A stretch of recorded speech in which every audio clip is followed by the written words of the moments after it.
Coming at you live from my home studio in beautiful La Puente, California. This is the All Dodgers podcast. We'll hit a few mez in there. What is going on, Clint Nation? Happy Monday to you, wherever you may be. It is Winter Meetings official day one, and we got some news out of Texas.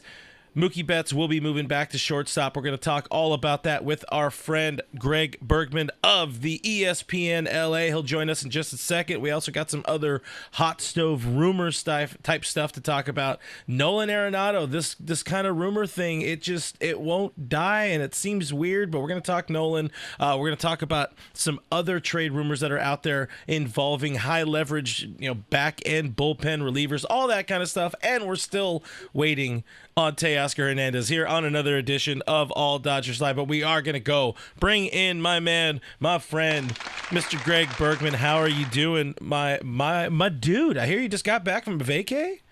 I did get back from vacay, Clint. I was actually in Hawaii, and it was amazing.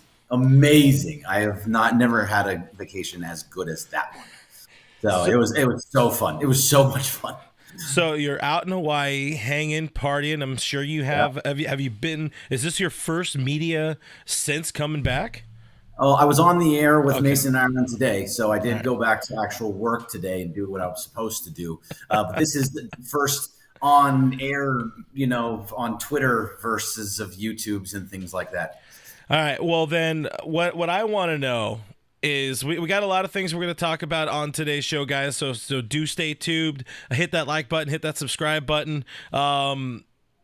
There was the big signing yesterday. Juan Soto made a butt ton of money to become a New York Met. I had my thoughts about it here on my channel, had my thoughts about it also today with Alana Rizzo on Dodgers territory.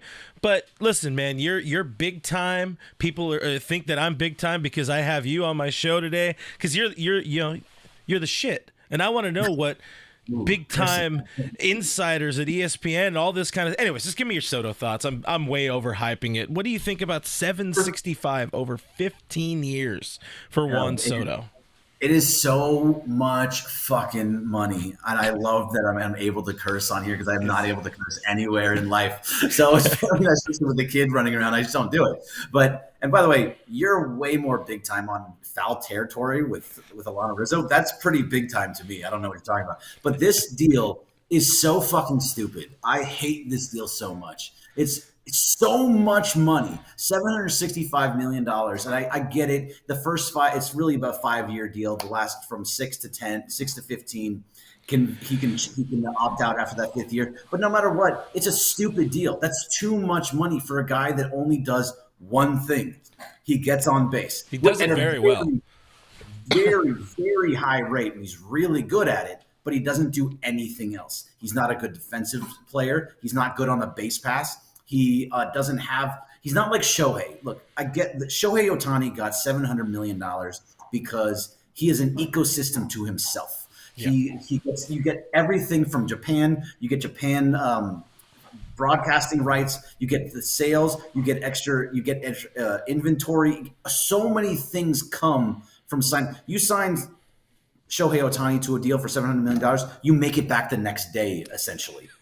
That's not how it is with Soto. He doesn't do anything besides get on base. Now, people are going to say, oh, whoa. I guess if he was a Dodger, you wouldn't say anything. I'd say if we gave him $765 million, I'd say the same thing. That's stupid. I would be very concerned if the Dodgers went to that number. The reports are they weren't willing to go past the 600K mark, or 600 million, 600 million mark, which is also a ludicrous amount of money. I've been saying here on the internet that Shohei Ohtani broke baseball, broke free agency with that $700 million that he got last offseason, just to immediately have it broken by Juan Soto here. Are baseball salaries suddenly getting out of hand? Because it's like it's not even a curve. It's like this ultimate roller coaster. It's this but then it falls off for the guys who actually play the majority of the positions or all this kind of stuff. Minor league guys, 1 through 6 guys. 1 year, first year through 6 year guys, not getting paid much for most of their career, and then you get these guys where it's just ridiculous amounts of money. Is it getting out of hand? No, so I don't think so. And I also will push back on Shohei broke baseball. Shohei, what is an entity of himself. Like I said, he is his entire own ecosystem.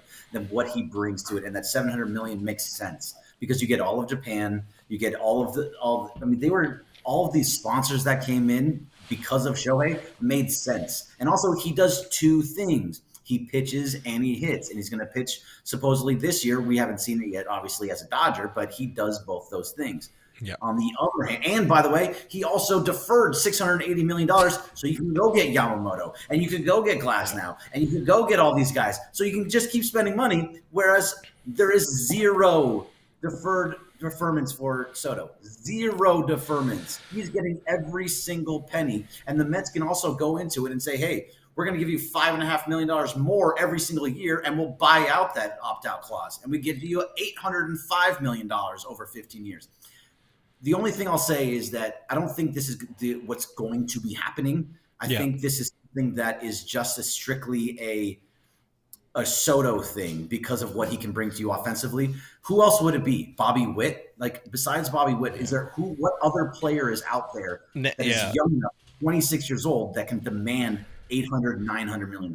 Yeah, now the speculation is that next offseason it could be Kyle Tucker, who will be a free agent leaving the Houston Astros. I still don't think Kyle Tucker, he doesn't have that brand recognition that Juan Soto has, that Shohei Ohtani has. So we probably never see this type of thing again. But then again, I never thought we'd see, $700 million in baseball, let alone back-to-back off seasons. But if we're speaking about gobs and gobs of money, that reminds me, guys, I got to tell you about Bet Online. It continues to be the world's most trusted betting platform and your number one source for online betting. From the earliest odds to live in-game betting, BetOnline provides you with all the action and the ability to watch games as they happen with the largest selection of odds on everything from football, NBA, college basketball, NHL, UFC. It's got it all. Head to BetOnline today. Don't forget to use that promo code BELIEVE, BLEAV, for your welcome bonus on your first deposit. BetOnline, the game starts here. And Greg, I'm assuming you enjoyed the segue. I did. That was a great segue. I wasn't on his camera, but I was like, yeah, that was awesome. That was so good. I was so impressed. Alana's really wearing off on you, huh? Hey, no, well, segues have always that's a point of pride, but yes, you gotta be a pro when you're working with somebody like Riz. She makes you better every single day, and you know what else makes me better? Segue, a $4.99 super chat from Francisco saying, Clint, what do you make of the reports of Teo taking the Dodgers off his social media accounts? Also, I read a report that the Mets are in on him as well. We will talk a lot of Teoscar Hernandez coming up. Whenever you see that, Greg, do you care or do you buy into this whole a player removes team or removes personnel or somebody from their social media? No, I don't in the slightest. And Mason and Ireland were talking about it today, and I was like, why do you look so deeply into these things? It doesn't mean anything. Look, he's a free agent. He wants to then say, okay, I'm going to take the Dodgers off because I'm going to choose between these other teams. I'm just going to put me on a red carpet looking good. I don't think there's anything wrong with that. And no, I don't believe any of that stuff. Oh, he took it out of his byline. Who cares? Stupid. Hey, listen, that's the fun now, though. Like, you can speculate on everything and anything these days, and that's how people, you make your money, you make your content doing that. But the Dodgers gave us plenty to talk about today. We do get Dodgers news out of the winter meetings. 2025 outlook coming together, and this has been a big question for a lot of folks here, especially on this show. Looking ahead, trending forward, it seemed like they didn't have a shortstop, and there was either a hole at shortstop and or in center field. Today, the Dodgers kind of answered that question a little bit, saying that, one, we should say Shohei Ohtani, just to confirm, he's not going to be pitching to start the year, which is not at all shocking, so no thoughts to really add on that one. But the Mookie Betts news, he's preparing to be the shortstop in 2025. This coming from Dodgers general manager Brandon Gomes. Also, Dave Roberts had some thoughts on it as well. Tommy Edman would then be the center fielder, and Brandon Gomes did add Max Muncy is expected to be the third baseman. So Let's have like a little Michelada half full, Michelada half empty here. What is your the instant reactions to Mookie Betts trying shortstop for real this time in 2025? So I think it was interesting the way that Gomes put both of those things. He said Mookie Betts will be our shortstop in 2025, and Max Muncy we expect to be the third baseman in 2025. I think those two things are very interesting. The way that he phrased them both, it was on purpose too, because right now we expect Muncy to be at third, but maybe not. We'll see. I mean, these Arenado rumors are real, and then we can get into more of that a little bit later. The question you asked me about Mookie, though. So if there's any player out there that I think could make the move to shortstop, it's Mookie Betts. I thought that he could make the move to shortstop at some point last year, but here's the difference. He had like 10 days before he could figure it out. It's like, oh, I have to move to shortstop. Now he has an entire offseason. He has all of spring training. He has everything. And I don't believe he's a guy that wants to bounce around. Like, he doesn't want to go to right field or second base or shortstop. If he's your shortstop, and I said this all last year, but he ended up moving. But if he's your shortstop going into spring training, he's your shortstop for the entire season. I think he's going to work his ass off to be the best shortstop that he can be. And I think he'll figure it out. He got better as the season went on, but also, you had other guys. Miguel Rojas was better. Then he brought in Tommy Edman. Obviously, he was better. But I think Mookie can do it. I know everybody gets afraid of what Mookie was when he was the shortstop. Yeah. But with this much time, I believe that he can be a good shortstop. And this kind of does a lot to what goes on. It leaves second base really wide open. Yeah, it's open. We know Gavin Lux is going to be a factor there. I do like the idea of right now, assuming that this team has exactly or what they have, at this moment, Muncy, Lux or whatever. There's no Arenado trade. There's no other movement. Assuming what they have, I kind of like the ability to have a little bit of a revolving door at second base. I personally would prefer Mookie Betts to be at second base because that's where he will likely end up long term. So why not just kind of start it now? But at the same time, you don't have a shortstop. You don't believe Gavin Lux can be your shortstop. And I should pause here to give my usual co-host, producer guy, Kevin, his flowers, because Kevin all offseason on the show has been saying, try Mookie Betts at shortstop. I think he's going to be the opening day shortstop. And I kept telling him, laughing in his face at the idea of Mookie Betts being the shortstop. I guess I should have laughed at myself, and we all should have. But now what you said, Mookie did not have any ramp up. He was training to be the second baseman. He had to become the shortstop on the fly. Had about a week or 10 days to try to figure it out. He was pretty decent to open the season in Korea, kind of started tailing off. And, Alana and I talked to Dino Ebel about a week and a half ago. And I asked him, about Mookie and his issues at the position. He didn't necessarily at the time want to give me the fact that they would be moving him to shortstop, but he did say that the biggest issue for Mookie was the throwing, and when he went back in the outfield, he actually kept working on his throwing at shortstop, and that helped him. He got better at shortstop, not playing at shortstop, according to Dino Ebel. So I am intrigued to see a full offseason of him dedicating himself to that position. I think it could be good. I think my Michelada half full, him being good at shortstop would be an elite turn of events for this Dodgers team, because we were looking at, Willy Adames. A lot of us wanted Willy Adames. I think there's a lot of quality fitment there. There's also a lot of strikeout, but he's somebody who could play short, maybe play third down the road. The Michelada half empty side for me, if it fails, you still have backups in-house with Tommy Edman, Miguel Rojas. Like, Miguel Rojas played his way into becoming the shortstop last year, or else Mookie probably would have been there when he comes back from the hand. So I don't know. I'm not excited. I'm not thrilled, but I'm intrigued because we know whoever's the shortstop on opening day does not need to be the shortstop when the postseason rolls around. So that makes me feel okay enough to try it. Yeah, I mean, it's exactly what it is. But for the most part, I think in his mind, if he's going to be the shortstop, that's the way he works. He is an elite athlete at everything he does. He's great at bowling. He's great at basketball. He's great at football. He does everything. Yeah. So if he's going to be great at shortstop, he's going to put everything that he has into it. I really, truly believe that if they're doing this right now, it's because it's him. he is going to be the shortstop. And it does so many things. And also it could just mean that, hey, they looked around, they didn't get Adames. He went up to San Francisco. And I can't really think of other shortstops that are out there that are probably better than Mookie Betts or even Miguel Rojas or Tommy Edman. So at that point, it's like, okay, let's have some flexibility here. We're going to put Edman in center because, you know, he plays in elite center field. He's a great defensive player.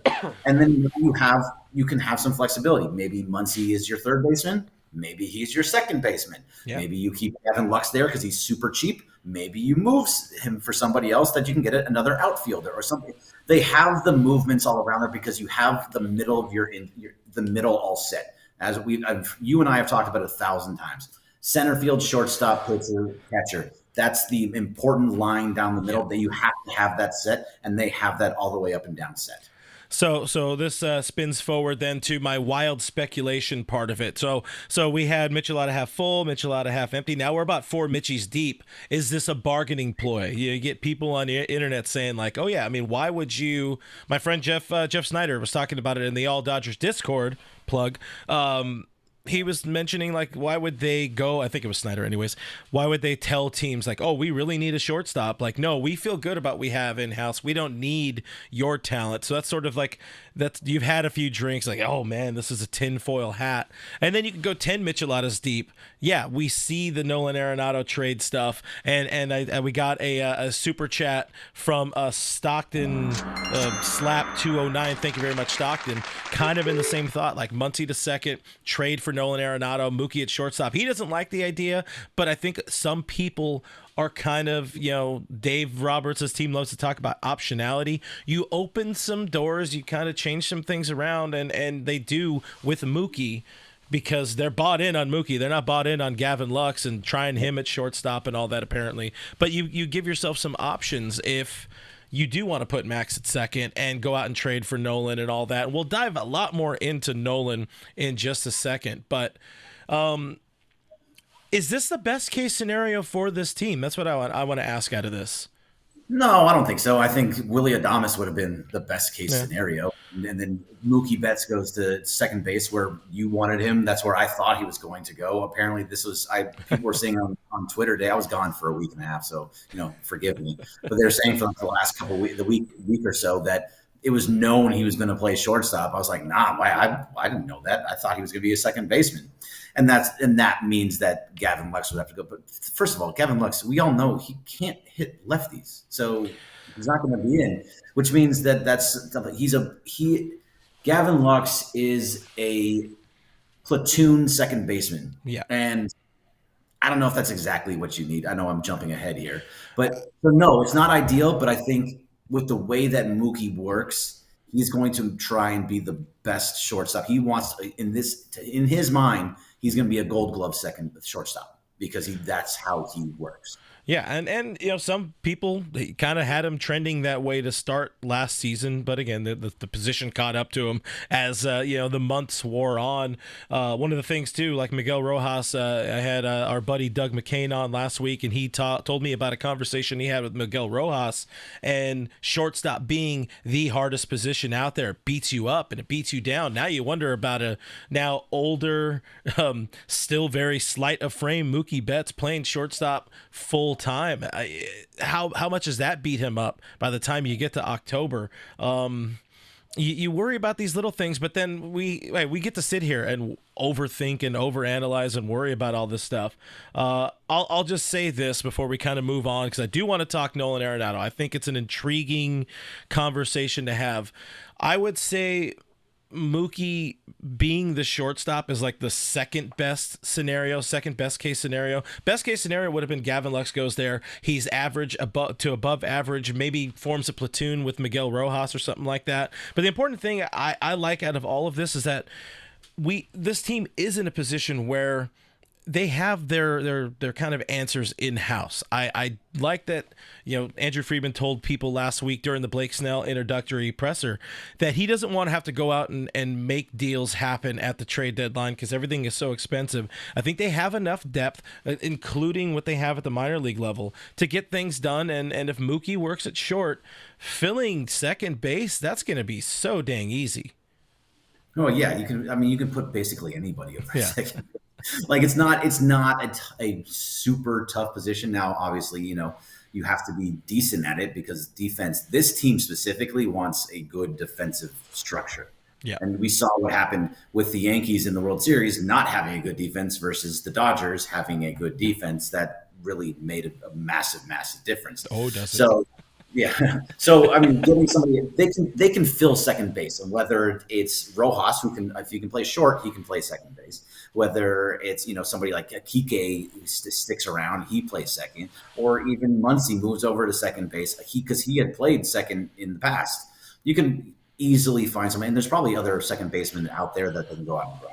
Yeah, I feel pretty confident, and I mean, if Chris Taylor does become some sort of key piece of this team again, if he's around, hey, Dodgers, they know what they're doing. I think they quieted a lot of the question marks and the haters this last postseason that just passed, because all the moves they eventually ended up doing kind of panned out. So I'm not going to question too much about what they're doing. I will tell people, subscribe to the channel if you're not subscribed. Like the video if you enjoy anything that's happening yet. We got another $1.99 super chat from Stockton Slap 209. Says first slump for Betts will be blamed on the shortstop switch. And oh yeah, Mookie's notoriously a cold starter or slow starter anyway. So it's he shouldn't be playing shortstop. But hey, that's baseball, man. In the words of Manny Machado. Yeah, don't bring up Manny Machado, please. We don't need to do In the words of Manny Machado. All right, let's switch gears, though. We got thank you. I want to hear that name. I apologize. You just came back from Hawaii. Things were happy. You're all sun-kissed, and now I soured that taste with Manny Machado. But let's shift gears, though. We got to talk winter meetings. We got to talk hot stuff. We got to talk this weird Nolan Arenado trade speculation. This came up on the internet a little bit earlier. This Cardinals, I don't even know what this is on Twitter, but it's like some sort of group. But the point is, we've heard a lot. We've seen a lot of Nolan Arenado is going to be traded. I think that much we can really hammer in on the Cardinals player baseball operation, John Mozeliak, however you say it. I forget how to say it, but he said today the intention is to try. He said today the intention is to try and trade Nolan Arenado. Cardinals want him gone. Dodgers have wanted him for a long time. Dodgers are reportedly in the mix along with the Mets. Red Sox in play. How would he fit as a Dodger? Do you like any of this Nolan stuff, or is he past his prime? So he might be past his prime. I'm looking at his baseball reference page. In 2022, he was 2 years ago, he was third in MVP voting, and he was a Gold Glove and a Silver Slugger. And I think, at that point, he was also a Platinum Glove. So I mean, I think he won Platinum Glove 3-4 times in his career. So he's an amazing defensive player. I don't think he's the same Nolan Arenado that he used to be, and that is what is concerning. He's past the point of what. So maybe I don't know if he's past his prime, but he's right on the edge of his prime, teeter-tottering over it. Now, if any team could actually bring him in and turn him back into the Nolan Arenado of the past, it's the Dodgers. I think working with the Dodgers staff and picking his spots and figuring out what is wrong with his swing, why he's not getting on base as much, all of those things, I think the Dodgers could figure it out. Now, if they do it, I hope it's it's not a big deal and they're not giving him a lot of money and they're not doing that much for it because he's on the edge. He's about 34. It's a little bit of an older contract that you'd be going after with him for. So, look, I know so many people have just seen what he's been in St. Louis and how terrible he's been the last 2 years. Not even terrible, just bad the last 2 years. I think that if he came to the Dodgers, everybody would be so overly excited. I think people would be ecstatic to have that good a defensive player at third base. It's not about his age, all those things. I think once he gets here, he would just figure it out and they would help him figure it out. Yeah, I that's something I was even arguing about, with Juan Soto. We know the Dodgers just generally make players better. I think they would have helped him with his biggest bugaboo, which is obviously defense. Nolan Arenado coming back to playing where he grew up for one, but playing somewhere where they're playing meaningful baseball, where all of his career he's wanted to play for a contender, he's wanted to play for playoff berth, for a World Series title, yet year after year or opportunity after opportunity, he keeps saying, nah, fuck it. I'm going to be loyal and I'm going to stick with this team that's just a sinking ship. And it's bit him in the ass each time when he could have opted out of that Rockies deal. He could have just never signed it. He could have been a Dodger like he wanted to do many, many years ago. I think there is, all that said, I think there's a way to make this fit, but it feels kind of forced. It also feels like you are making the team older. He's coming off of one of his worst seasons. There's a lot of things to not like, but at the same time, like you said, fans, I do think would really, really love it. They love it when, the hometown kid comes home and all of that. But, how much do you give up? We did get a super chat question about that as well from Stockton Slap. Thank you again. $1.99 says, have a hypothetical trade package for Arenado. Like, how much do you need to give up? Because that's where I have a problem. Now, if it's getting rid of CT3, Gavin Lux, James Outman, whatever, players that don't have value to this team or aren't necessarily the big names that are going to contribute in 2025, you can find a way to do that. Hell yeah, bring over Nolan, old man Nolan. We'll make it happen. We'll make it work. Yeah, I mean, if it's those, you don't want to give away. And by the way, Andrew Friedman's not going to give anybody away, especially for a 34-year-old Nolan Arenado. He's going to give away what he wants to give away. He's very good at those kind of things. Every single guy he gives up is always for a reason, and you're always like, that worked out. So, like Connor Wong going for Mookie Betts. He's playing well in Boston, but you got Mookie Betts, and you won 2 championships. He knows what he's doing. I fully believe in him. I think some of the guys you're going to kind of give away. I'm not good at these trade deal stuff. Which is fine, yeah. Yeah, who you're ever going to give up, I trust that Andrew Friedman is like, that makes sense. We can let you go for that. Because Arenado, I get it. I get it that he's not been very good. I just think that once he gets here, he'll get it figured out. He'll be closer to what he was before. There's just a little bit. There's something left in Nolan Arenado. If you can get it for 1 to 2 years where he's playing elite defense and all of a sudden is finding a swing. And what do you really need out of him? Like, how much do you really need? That's a great question because he's not your 3 hitter or your cleanup hitter. I will say though, like just getting Nolan Arenado, and Teoscar Hernandez doesn't return, like that's a net negative. That is a big negative for this team. You need to have Teo and add Nolan Arenado, and that's my opinion on it. But where Nolan is at, I think there's a couple more good years left in the tank, and I think they could shine through as a Dodger because, again, the vibes will be there. This is a good team. He's not playing for things in St. Louis, and he wants to quiet the haters. He wants to quiet the rumors of his demise. He can do that in a Dodger uniform, but no pressure. Pressure's all yeah, there's a little bit of pressure there. I think he can do it, but a lot of things need to kind of trend a certain way, and then going back to what I said, or need to fall. A lot of puzzle pieces need to fall a certain way. One of those being, Max Muncy is going back to what we were talking about earlier. Is he the second baseman? Is he okay with being truly okay with being a bench bat, like he kind of alluded to with the guys on Foul Territory a couple days ago? I don't know that he's ready for that at this point in his career. And add on top of that, Max Muncy wasn't bad defensively at third base last year, and was really, really good with the bat when he was healthy. If you buy into weighted runs created plus and all of this, he gets on base and he has pop. Now, if you're able to put that at second base, then and old Nolan kind of shines through, I think you're in a really, really good spot. Does this move happen? I don't think so. And then you're also getting now Carlos Correa rumors resurfacing again. Which of those two would you rather have, just for the sake of the question? Jesus, I can't. I understand the Carlos Correa stuff. Okay, I understand that it's been so many years, but he's still an Astro to me. If he came here and he played well, I would cheer, but I'd be like, oh yeah, he hit a home run. All right, cool, yeah, that's great.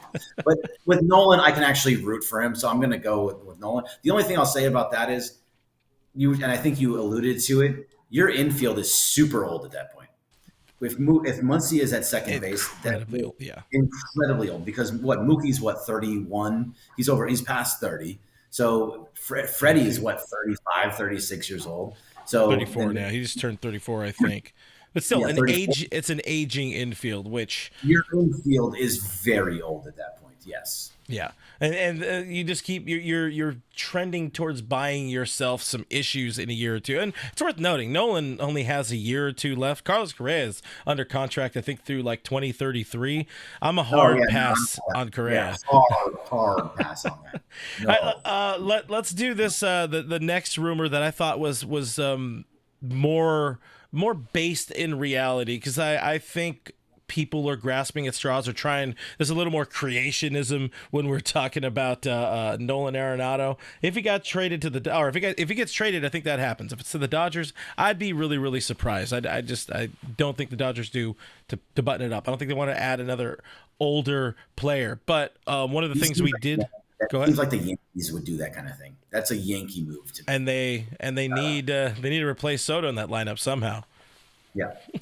But another one that I feel is a little bit more real. They say the Dodgers are in on a couple of late inning reliever arms. Tanner Scott was a name we talked about a bunch around the trade deadline.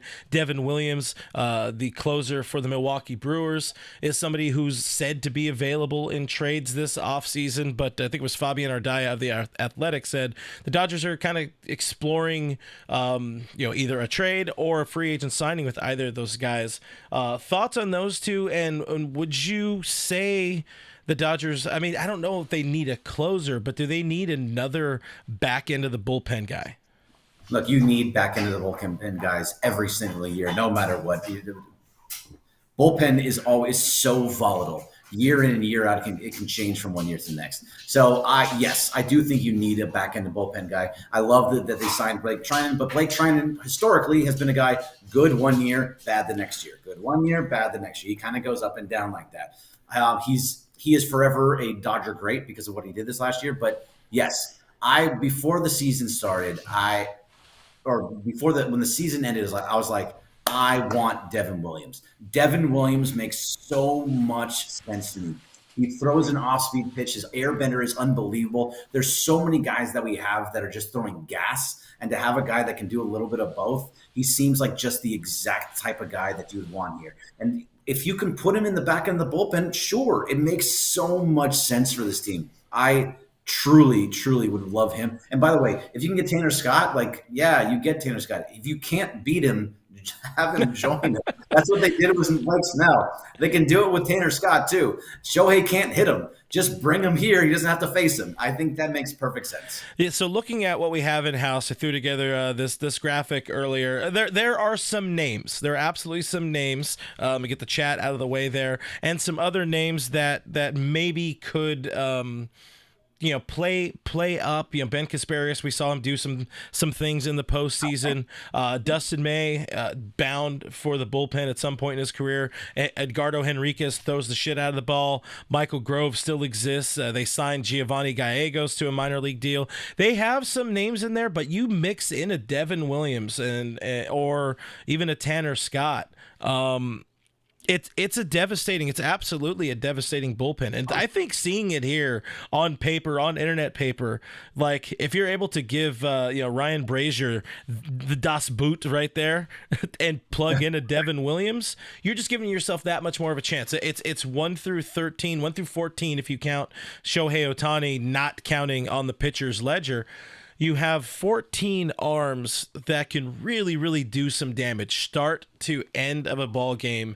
And you're also kind of, we saw all the injuries happen throughout the season. Yeah, at some point, some of these guys will be back during the season. Emmett Sheehan will be a returning piece. They say Brusdar Graterol back maybe around trade deadline or something like that.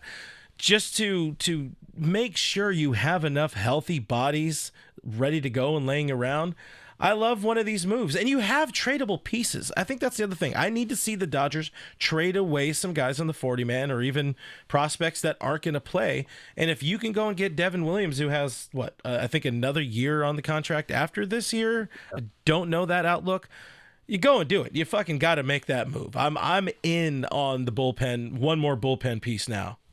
And it's something that Andrew Friedman does not like to do. He does not like to go get bullpen pieces, especially at the beginning of the year for the main reason we're talking about.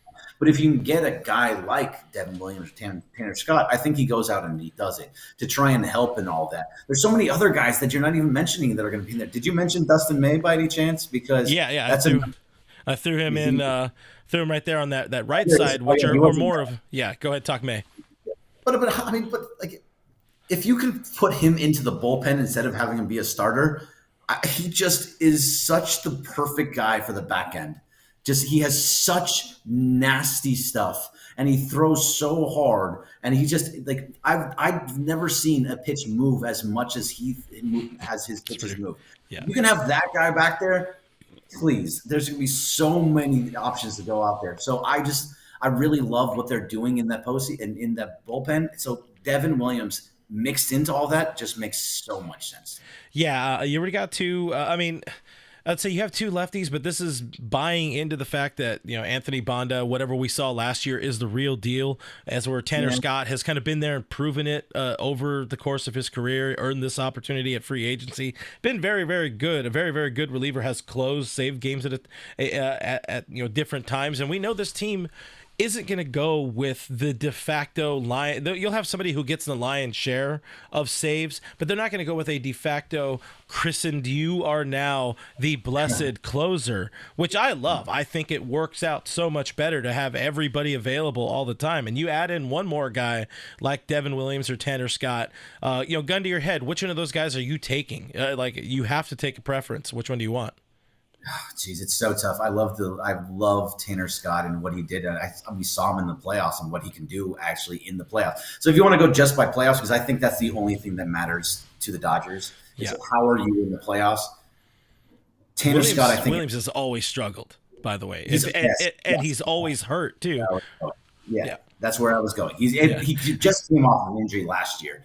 I would probably go Tanner Scott because of what you have seen from him in the postseason. I want the guys that show up big at the right big time moments. I don't know if that's Devin Williams. So as much as I've been screaming for Devin Williams since the season ended, I think Tanner Scott is the better choice.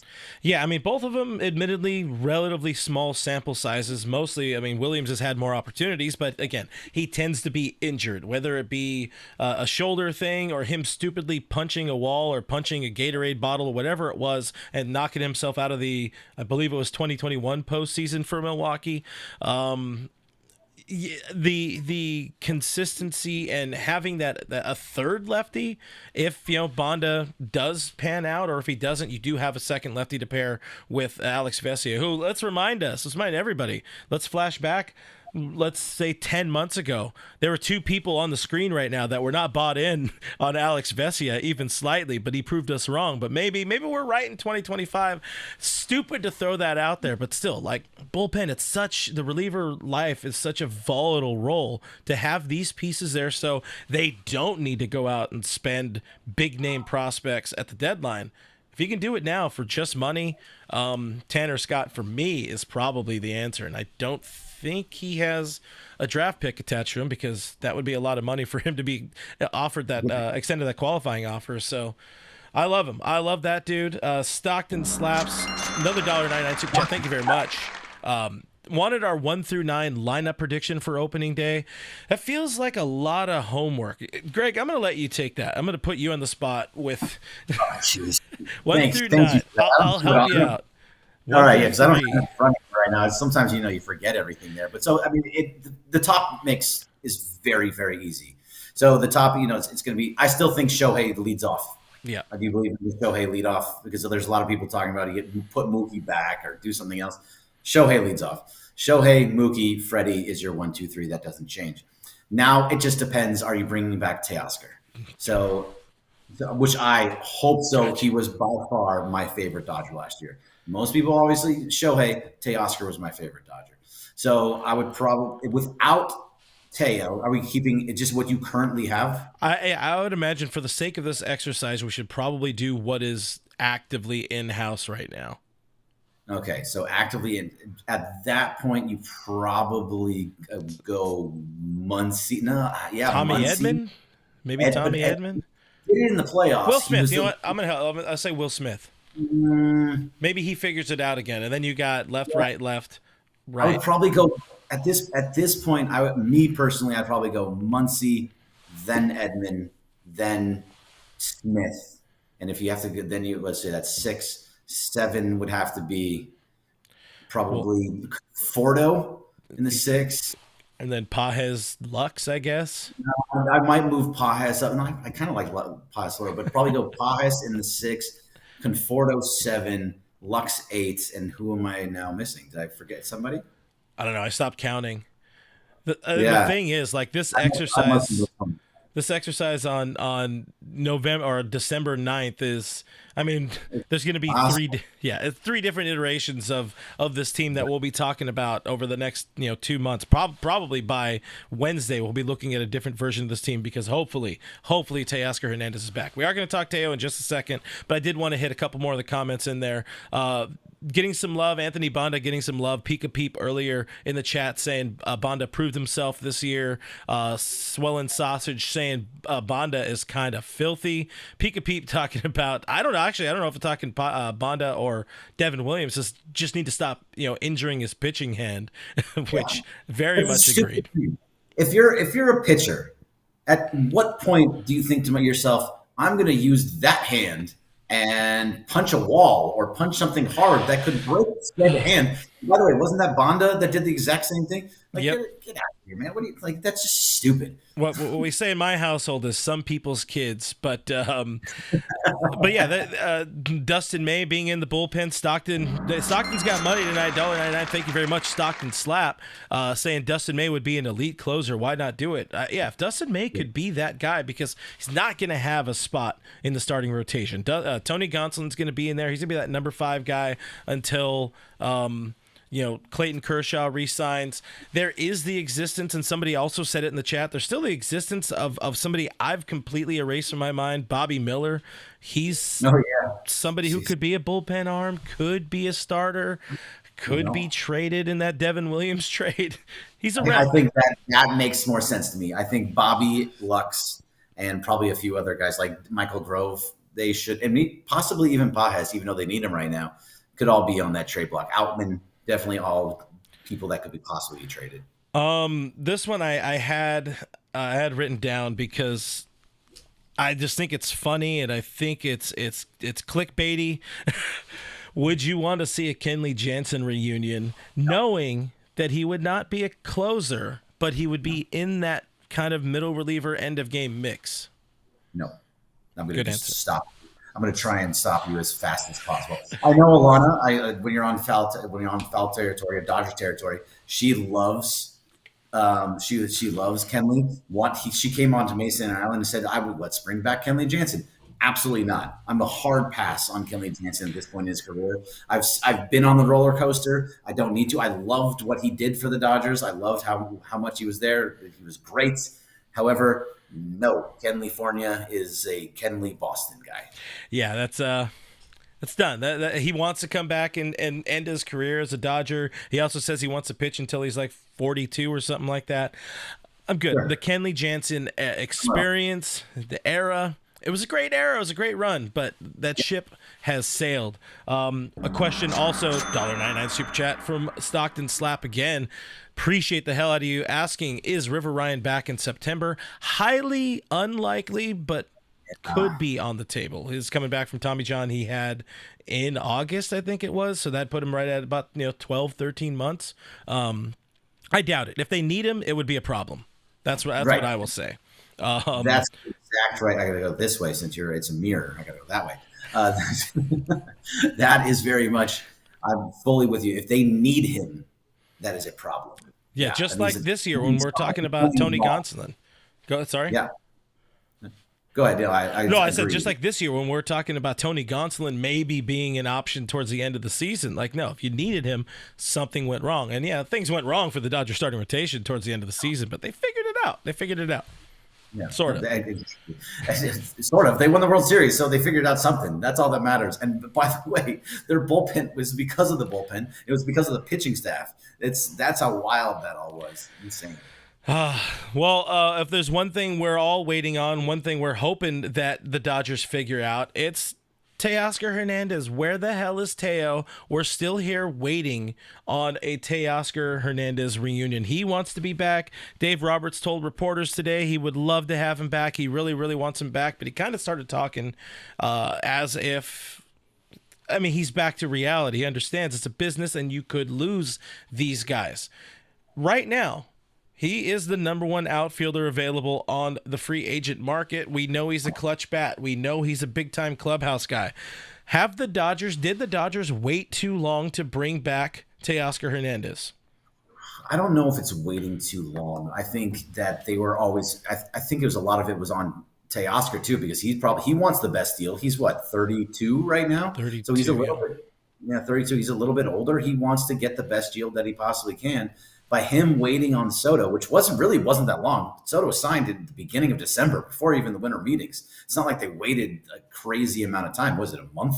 So, I believe that I love Teoscar. Again, like I said, he was my favorite Dodger last year. I think that he means so much to the clubhouse. He means so much to everything that they did. I would love to have him back. I think the Conforto signing may have kind of made it seem like, okay, it's time to move on from Teo, because with Soto signing that big deal, now you have Boston, who is really going after him and he likes Boston, Toronto and New York all saying, okay, the Yankees all saying, we didn't get Soto. We have this money. Let's give him the bag. So I think he's going to get way too much money and more than the Dodgers would pay him. So I think he's going to be gone. I would love to have him back, though. I really, really hope they get him back. Yeah, I said this earlier on Dodgers territory, and I've said this on our Discord as well. I was like, I woke up today with a fear that they waited too long, that Teo's going to sign somewhere else, because everybody now knows the Yankees have some money and they need an outfielder, and they're willing to spend years and money to fill a spot in the outfield by somebody who's kind of bat first, defense third. The Yankees, people have made it known the Yankees have viewed him as a fallback option. They view Teoscar Hernandez, or viewed him as the fallback option if Juan Soto signs somewhere else. Another one of the fallback options is Willy Adames. He is off the table now. That's the thing that makes me more frightened as the hours go on. One of the things that makes me feel a little bit better is that we aren't hearing much of a peep about Teo and the market, which tells me his agent and the Dodgers may be talking. Maybe there's something going on there, because last year when they signed him, we didn't hear shit either, and that's usually a sign of something good. What is it? Rafa Nieves is his agent. He he doesn't fly the way other agents do. You saw him. I don't know if you saw him talking shit to John Heyman online over the weekend or whatever the hell it was. Talk to John Heyman as you can. Like, everything he says is wrong. It drives me nuts. That's the one that I will. I don't even follow the guy anymore, because I was like, everything you've ever said that I see is always wrong. So I go to other people. By the way. I'm like, nah, I'm out. By the way, and you don't have to answer it if it's not professional of you, but did you catch the Heyman on WFAN clip? No, I didn't. When was it recent? Was this last week? It was on Sunday or on Saturday, I think it was. It was very, very recent. It was on Saturday or Friday. Heyman was on with, I forget the fella's name, but he was on WFAN, and this guy was, I guess, kind of giving him some, bringing up the arson judge, and he irritated Heyman enough, and he called him, he asked how much of a cut he gets from Scott Boras if he signs, if he's the guy who breaks the Juan Soto deal. Because I was going to ask you, and I want you to, after we're done here, go find it and then text me, because I want your opinion professionally on how unprofessional, if we call that radio guy, the host, I think it was Keith Barringer or something like that. I don't remember. But if I want to know if your view of it, as the professional you are, was it an unprofessional thing to bring that up in an interview with John Heyman? So it's tough. It depends on how, if they're close, if they can have that kind of relationship with them. That's what makes radio great and what you should be doing in radio. Now, it's tough to do that, because then you don't get those types of guys back, and maybe other people don't want to go. But I am of the opinion with radio that it's not about the guests. I don't go after big time guests. I mean, sometimes we will have people on that we're friends with that like Ramona Shelburne. If we want to talk basketball, we have Ramona on, who's a big time ESPN NBA reporter. Sure, we'll have Ramona there, and she's a part of the family. That makes sense to me. Bringing on a guy just because his name is a big name in some senses is not the reason that I think you have people on. So if you're going to have somebody on, you need to be real with them. If that's what you're going to be saying when he's not there, you need to be saying when he is there. So I actually applaud this guy at WFAN because it's not about John Heyman or Buster Olney or whoever it is. I don't care who you are, Jeff Passan. If you're going to have these people on, be your true, authentic self. And I love the fact that he did that. And that's as a professional. Hey, you know what? I appreciate that. And this is why I have friends on the show, because we get to dick around. I get to give you the joy of cursing online for the first time in a long time. I haven't done it since like 2017. I don't know. Oh, you feel like such a bad boy. I'm proud of you. We got a couple more super chats, by the way, from Stockton Slap. He's trolling a little bit with them, but he gave me $2 to remove my shirt and dance. And no, you're not getting your Christmas present early. He also wanted to see a bunch of like... I'll take off the look at that, and I'll trap my hands, and I'll make it real awkward. It was getting a little hot anyways. He also wants to see a couple of 90s Dodgers coming back. Cal Daniels, Todd Benzinger. I don't even know that name. Probably not going to make that one happen. Thank you. Los in the chat says WFAN host Keith McPherson was the name. I did not remember that. No problem at all. Another $1.99. Great question here from Stockton Slap. And we'll wrap up real soon, guys, but he asked, if we lose Teo, who's going to throw the seeds after the homer? I think the seeds retire with Teo if he's not back, but he better be back. So where was he the year before? Was he in Toronto or was he in Seattle? He was in Seattle. Seattle. So he was doing that there. That's Teo's thing. That's his thing, Do not take Teo's thing. The seeds go wherever Teo goes. So hopefully it's still in the Dodger dugout. Let it be in LA. Another super chat. People got the $2 going today. I appreciate you guys. Da Chamorro probably nailed that one. Outman equals the Jerry Sands or Paul Konerko. Ooh, I say more Jerry Sands. I don't see a Paul Konerko. If we trade him. But I mean, you know the story. Tommy decided he wasn't good enough, or he was worried about him, traded him away. I don't know if he wasn't good enough, but he traded him away for Jeff Shaw, a reliever who retired like the next year. Was not a good deal, but I see more Jerry Sands than Paul Konerko. I don't know if we go ahead. No, I was just going to say Paul Konerko was fantastic with the White Sox, and Jeff Shaw. I mean, he had like you said, that one good year as a closer, but otherwise, besides that. Yeah, Jerry Sands was terrible. Like there was no good years out of Jerry Sands. Yeah, but you remember that time of being a Dodger fan where, like, we had to talk ourselves into being excited about Jerry Sands coming up. What was that, 2007 or 2012, 2011 or whatever? They were so bad, and we're like, this kid's gonna be it. It was not it. Yeah, no, it was not it. Not it at all. And Outman could be. I still think Outman can be good. He just swings through everything. His swing is all messed up. It's a very holy swing. It's very like if it's a ball if it's right down the middle, he's probably gonna dick one. But then again, we could probably do that if we were big. Maybe not us. We're not blessed with athleticism.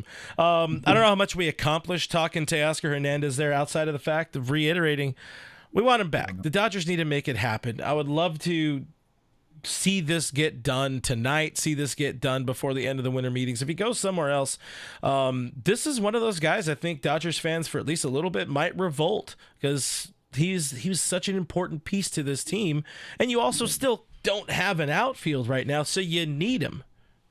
Yeah. No, I would love to have him back. So what is your outfield right now? It's Conforto is going to bounce around from right to left at this point. You're going to have Edman at center, and then we're going to put Andy Pages in right, where he's good. He was good in right field, and when he's engaged, Andy Pages was a very, very good player, but I don't want to go into the season relying on him, you know? No. I don't know how good Pages is going to be. I could see that being a guy that is traded to kind of make a deal get better because they see some more out of him. Dude's got a massive arm though, so I'll give him that. I don't know. They need more. They need more outfield because that is going to be a problem. I believe in Pages more than I believe in James Outman. Agreed. 100% agreed. Yeah. Stockton Slap 499. So he must be real mad. Says, how can you guys not remember Todd Benzinger? Fake fans, shame on you. Look him up. Sorry, we became fake fans. I'm sorry, I ruined your night, Greg. We are fake fans now. I know. Apparently, just falling. I hate when there. Can I ask you one thing? Since we're talking about fielders and we're talking about Teoscar Hernandez, I'm trying to look up Benzinger. He hit in 1992. He hit 239 with a 620 OPS, 4 homers, 31 homers, negative .9 wins above replacement. Oh, God. He was with the Dodgers for 1 year in 1992. Come on, all right. What are we doing here? All right, bro. I was like 6'7". 92. I was 9. So I was in the I was into baseball at the time. Easy still. There, Grandpa. Easy. Go ahead. What was your question? What do you think of Anthony Santander? I think he picked a hell of a year to have a great year. To hit 44 homers, I think it was. I would. RBIs. Yeah, I mean RBI is contingent based on who's in front of him and all of that. I always.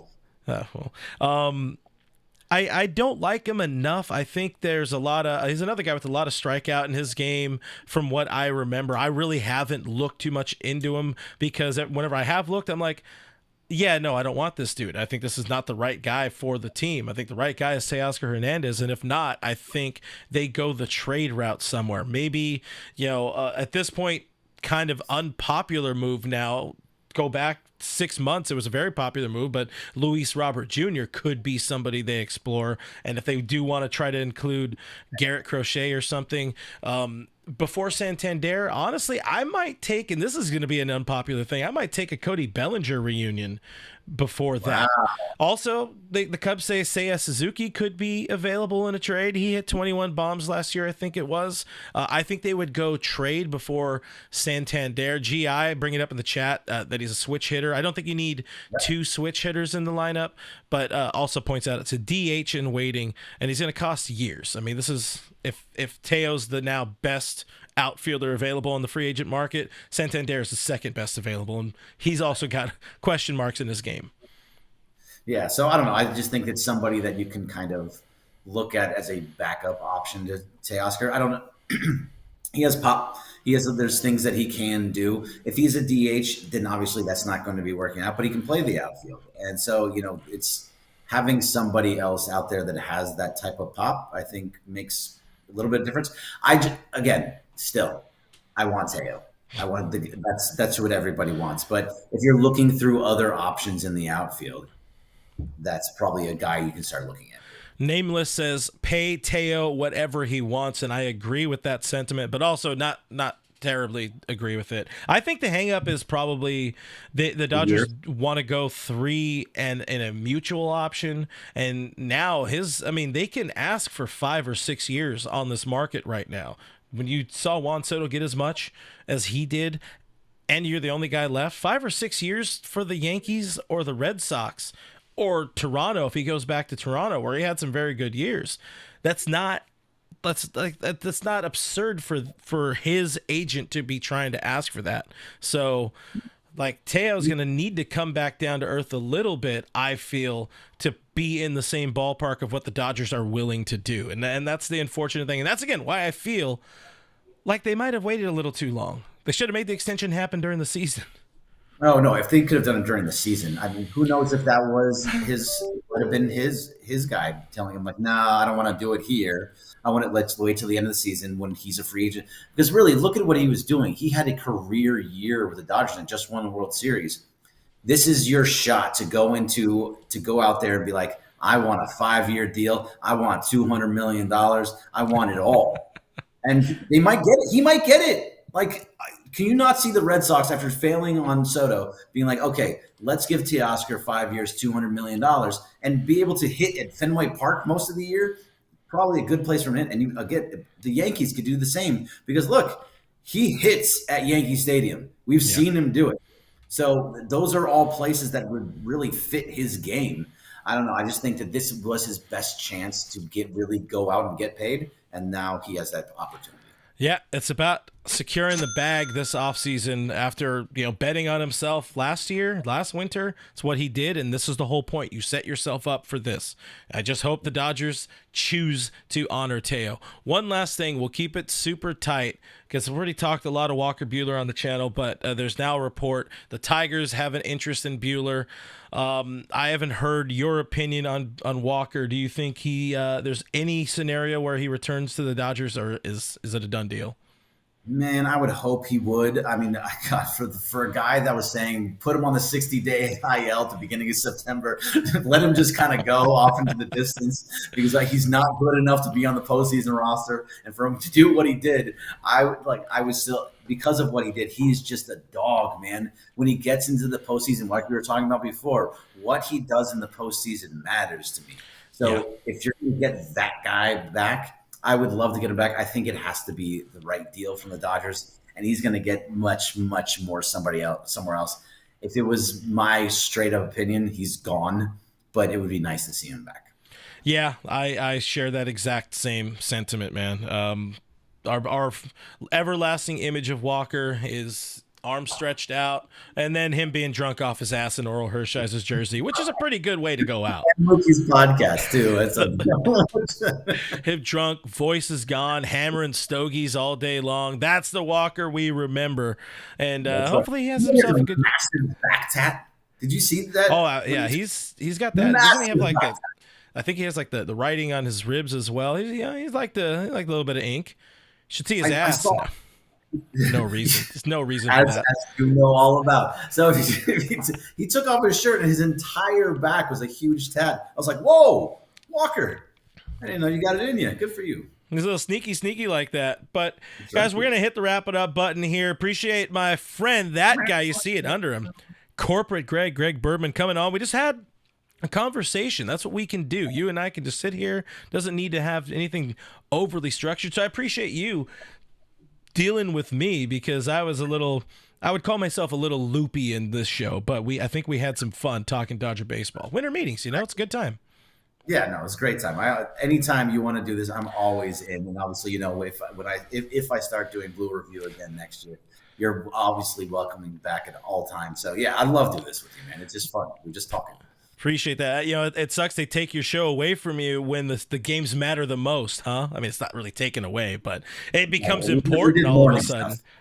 Yeah. No, but that's the big time man right there. Give him a listen on the ESPN LA. He's still on there with Mason and Ireland just about daily when he's not doing vacation stuff. So it's always good to hear you on the radio, my friend. Always good to talk Dodger baseball with you guys. Give him the clap on the way out. That is Greg Bergman, Corporate Greg. Thank you. And you could leave while I sign off on the show. You don't need to watch me do this part. But guys, thank you. What if I want to? I mean, you can. All right, here, I'll leave you on then. I'll see you later. Okay, take it easy, buddy. Bye. Guys, with that, we'll say thank you for watching. Thank you for listening. I got to get out of here because we went longer than I anticipated. Love talking to my guy, Greg, but it's also Mrs. FRG's birthday. So we got to go get a free burger at Red Robin. And that's what's the most important thing you can do when it is your birthday. But thank you guys for the questions, the comments, hanging out here in the chat while Greg and I were talking a whole bunch. Usually I try to bring the chat in a lot more, but when Greg and I get together, we have ourselves a bunch of conversation. Thank you guys a whole bunch also for the super chats, especially, why am I forgetting the name? It popped up like 8 times during the show. Stockton Slap 209 dropping a number of super chats in here. Really, really appreciate you guys supporting the show here on YouTube. I also want to make sure I thank the people who support us on Patreon, who support us on YouTube members. If you guys want to support the show in a different way, besides hitting that subscribe button, check it out, patreon.com/realfrg, or click the join button here on YouTube. It's $5 a month. You're supporting independent Dodgers coverage here online. And with that, you also get access to our Discord server, where a whole bunch of us are talking Dodger baseball all day long. It's a good time in there. I think you'd enjoy it if you like hanging out in these chats like this. So, again, check that out. If not, hitting that subscribe button goes a long way in supporting the show as well. Shout out to the mods for doing a kick-ass job. I saw IB Strokin working his ass off in here. All Dodgers is presented by Bet Online. Give that promo code a click. I'm Real FRG on all the things. The links are in the description. And we'll see you on the next one. Okay, bye.